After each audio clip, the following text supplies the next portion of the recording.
The Last Leaf. Adapted by O. Henry. In a small area west of Washington Square, the streets were confusing. They twisted and turned into tiny sections called places. Some streets were so strange that one even crossed itself. An artist once joked that a bill collector could get so lost in these streets that he might meet himself coming back, without collecting any money at all. This quirky neighborhood was Greenwich Village, and soon many artists moved there. They searched for large windows, old buildings, and cheap rent. They brought pewter mugs, cooking pots, and created a small artistic community. At the top of a small 3-story brick building, Sue and Johnsy shared a studio apartment. Johnsy was short for Joanna. One of them was from Maine, and the other was from California. They had met at a small restaurant and soon became good friends. They both loved art, enjoyed chicory salad, and wore fashionable bishop sleeves. Their friendship led them to live and work together. That was in May. By November, a deadly visitor came to the neighborhood. The doctors called it pneumonia. This cold, invisible sickness moved through the artist colony, touching people with its icy fingers. On the east side of the city, pneumonia struck quickly, making many people sick. But in Greenwich Village, it moved slowly, creeping through the narrow streets, choosing its victims one by one. Pneumonia was not a kind illness. It did not care who it attacked. A small, fragile woman like Johnsy, whose blood had been thinned by the warm breezes of California, was no match for the strong and merciless disease. But pneumonia struck her anyway. Johnsy lay still and weak in her painted iron bed, barely moving. She stared out of her small Dutch window, looking at the blank brick wall of the building next door. One morning, the busy doctor called Sue into the hallway. He had bushy gray eyebrows and his face looked serious.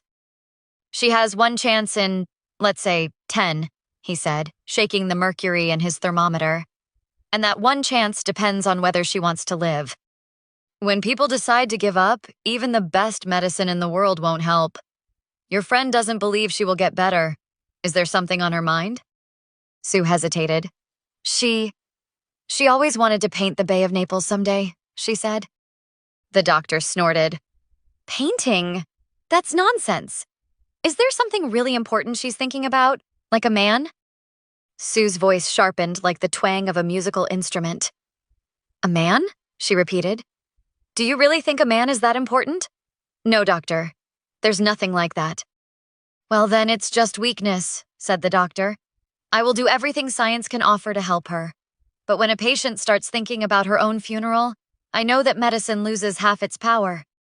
If you can get her to ask about the new winter fashion in coat sleeves, then I'll change her chances of survival from 1 in 10 to 1 in 5. After the doctor left, Sue went to her workroom and cried into a Japanese napkin until it was completely ruined. Then she wiped her tears, picked up her drawing board, and marched into Johnsy's room while whistling a lively tune. Johnsy lay still under the blankets, barely moving, with her face turned toward the window. Sue stopped whistling, thinking that Johnsy had fallen asleep. She sat down, set up her drawing board, and began working on a pen and ink illustration for a magazine story. Young artists, she thought, had to draw for magazines before they could become real artists, just like young writers had to write for magazines before they could become great authors. As Sue sketched a cowboy from Idaho, adding fancy riding pants and a monocle, she suddenly heard a soft sound, a whisper, repeated several times. She quickly went to Johnsy's bedside. Johnsy's eyes were wide open. She was looking out the window and counting, but counting backward. 12, she said. Then after a moment, 11, then 10 and 9, then almost together, 8 and 7. Sue looked out the window with concern. What was Johnsy counting? There was nothing outside except a small, lifeless yard and the blank brick wall of the building 20 feet away. An old, twisted ivy vine grew halfway up the brick wall. It was withered and dying, with bare, twisted branches clinging to the crumbling bricks. Most of its leaves had already fallen in the cold autumn air. "What is it, dear?" Sue asked gently. Johnsy whispered, 6. "They're falling faster now," she added softly. 3 days ago, there were almost 100. It made my head hurt to count them. But now it's easy. She watched closely. There goes another one. There are only 5 left now. 5 what, dear? Tell your Sudi. Leaves on the ivy vine. Johnsy's voice was soft but certain. When the last one falls, I must go too. I've known that for 3 days. Didn't the doctor tell you? Sue let out a frustrated sigh. Oh, I have never heard such nonsense, she said, full of disbelief. What do old ivy leaves have to do with you getting better? And you used to love that vine so much.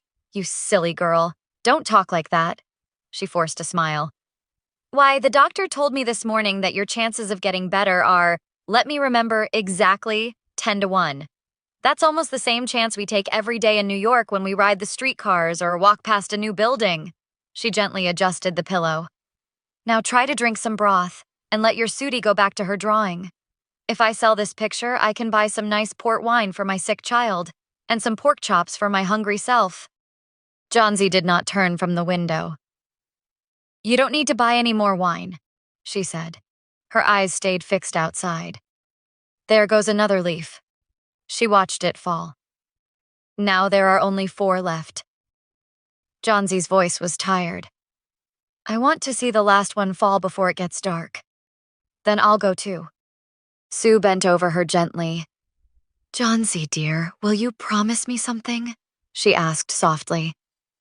Keep your eyes closed. Don't look out the window until I finish my work. I have to turn in my drawings tomorrow. I need the light, or I would close the shade for you. Johnsy's voice turned cold. Can't you draw in the other room? She asked. I'd rather stay here with you, said Sue. And I don't want you staring at those silly ivy leaves. Johnsy closed her eyes. Tell me as soon as you're done, she whispered. She lay white and still, like a fallen statue. I want to see the last leaf fall. I'm tired of waiting. I'm tired of thinking. I just want to let go, just like those poor, tired leaves that fall and float down, down. Sue gently touched her hand. Try to sleep, she said. I have to call Berman to be my model for the old hermit miner. I'll only be gone a minute. Don't move until I come back. Old Berman lived in the apartment below them. He was over 60 years old, with a wild, curly beard that made him look like a mix between Michelangelo's statue of Moses and a mischievous little devil. Berman had never been successful in art. For 40 years he had painted, but never got close to creating a true masterpiece. He always talked about painting one, but he never started. In recent years, he had painted almost nothing, only small pieces for businesses or advertisements. He made a little money by posing as a model for young artists who couldn't afford professional models. He also drank too much gin, but never stopped talking about the masterpiece he would one day create. Despite his gruff nature, Berman cared deeply for the 2 young women upstairs. He laughed at weakness, but he saw himself as their protector, always ready to defend them. Sue found Berman downstairs in his dimly lit room, which smelled strongly of gin. In one corner of the room, an empty canvas sat on an old easel. It had been waiting for 25 years, but Berman had never painted a single line of his masterpiece. Sue told him about Johnsy's strange belief. She explained how she was so weak that, just like a falling leaf, she might let go of life once the last ivy leaf dropped. Berman's red, teary eyes burned with anger and frustration. What? He shouted. Are there really people who would die just because leaves fall from a silly vine? I have never heard such nonsense. No, I will not pose as a model for your foolish old hermit. Why do you let these crazy ideas fill her head? Poor little Miss Johnsy. Sue sighed. She is very sick and weak, she said. The fever has made her mind full of strange thoughts. But fine, Mr. Berman. If you don't want to help, you don't have to. I think you're just a stubborn old fool.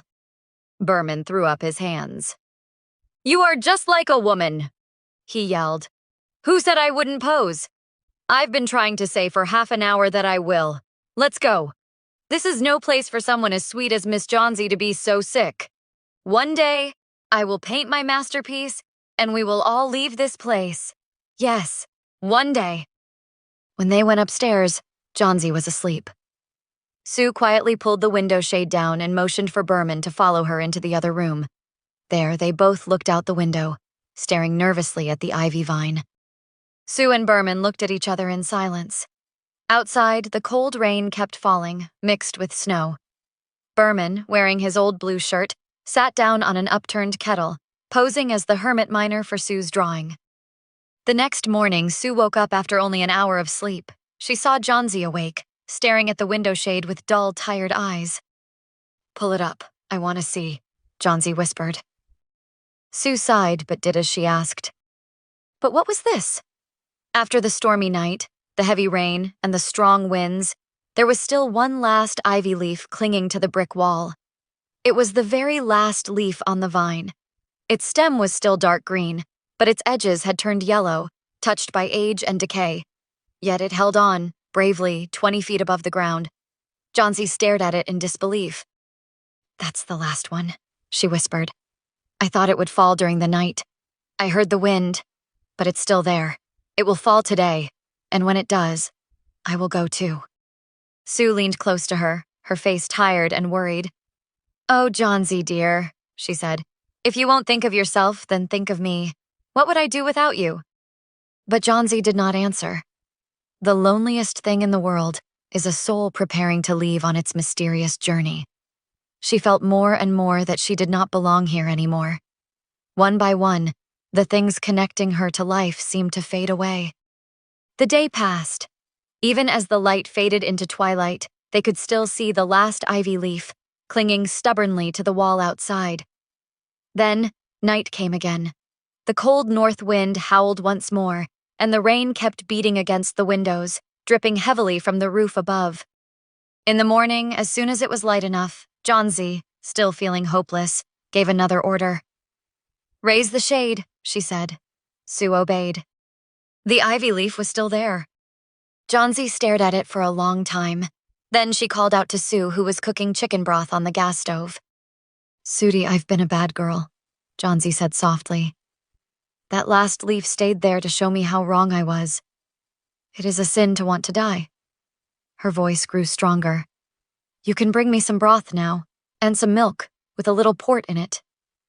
She paused and then added, "No, first, bring me a hand mirror, then pack some pillows around me so I can sit up and watch you cook." An hour later, Johnsy spoke. "Sudie, someday I hope to paint the Bay of Naples." That afternoon, the doctor came. As he was leaving, Sue followed him into the hallway. The doctor took Sue's thin, shaking hand and said, "She has an even chance now. With good care, she will recover." Then he sighed. "Now I must see another patient downstairs. His name is Behrman, some kind of artist, I think. He has pneumonia, too." The doctor's voice grew serious. "He is old and weak, and the sickness is very bad. There is no hope for him, but he is going to the hospital today so they can make him more comfortable." The next day, the doctor gave Sue good news. "She is out of danger. You've won. Now all she needs is food and rest." That afternoon, Sue sat on the bed beside Johnsy, who was knitting a bright blue woolen scarf, something very useless but full of life. Sue wrapped an arm around her, hugging both Johnsy and the pillows. Sue held Johnsy close and spoke gently. "I have something to tell you, my little white mouse," she said. "Mr. Berman died of pneumonia today in the hospital. He was sick for only 2 days." She paused, then continued. "The janitor found him early in the morning, lying helpless in his room downstairs. He was in terrible pain. His clothes and shoes were soaking wet and freezing cold. No one could understand where he had been on such a terrible night. Then they found something strange. A lantern still burning. A ladder, dragged out of its place. Some paintbrushes scattered on the floor. A palette with green and yellow paint mixed on it." Sue took a deep breath. "Look out the window, dear, at the last ivy leaf on the wall. Didn't you wonder why it never moved, even when the wind blew?" Sue smiled through her tears. "Oh, my darling, that is Berman's masterpiece. He painted it there the night the last real leaf fell.